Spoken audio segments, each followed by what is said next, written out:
In the meantime, the Caribbean Disaster Emergency Management Agency, CDEMA, says operations are going to be difficult in Dominica. The agency held a press conference in Barbados earlier today. TVJ's Vashon Brown has more.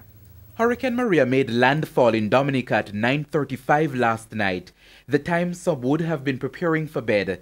It entered the tiny island nation from the southeast coast with 155 miles per hour winds. It weakened from a Category 5 storm today to a Category 4, but soon after regained its Category 5 strength. Puerto Rico is preparing for a direct hit.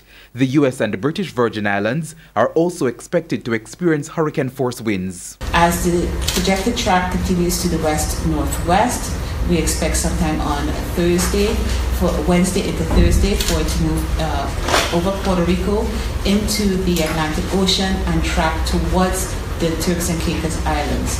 Current model projection does have Turks and Caicos within the bands, but it's still a few days out.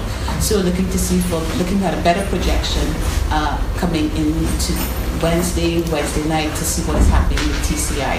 Executive Director of the Caribbean Disaster Emergency Management Agency, CDEMA, Ronald Jackson, says communication with Dominica has been a challenge due to disruption in the island's telecommunication network. We have been able, through the amateur radio operators, to get some contact into Dominica over the course of this early afternoon, which indicated to us that there was severe damage to Marigot.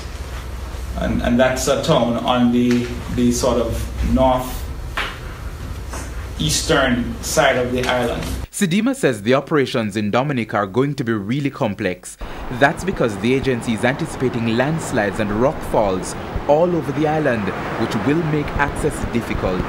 Relief distribution is also expected to be complex. CDEMA now has to be identifying landing areas for helicopters. Dominica also deployed a lot of its relief supplies to the British Virgin Islands after Hurricane Irma, so the country is without supplies to even begin a national response. And what is interesting to note is that Dominica would have engaged in evacuation of its nationals out of St. Martin, out of the British Virgin Islands and Anguilla, given the impact there. And so these individuals would have faced 2 Category 5 storms in just over a week. Vashon Brown, TVJ News.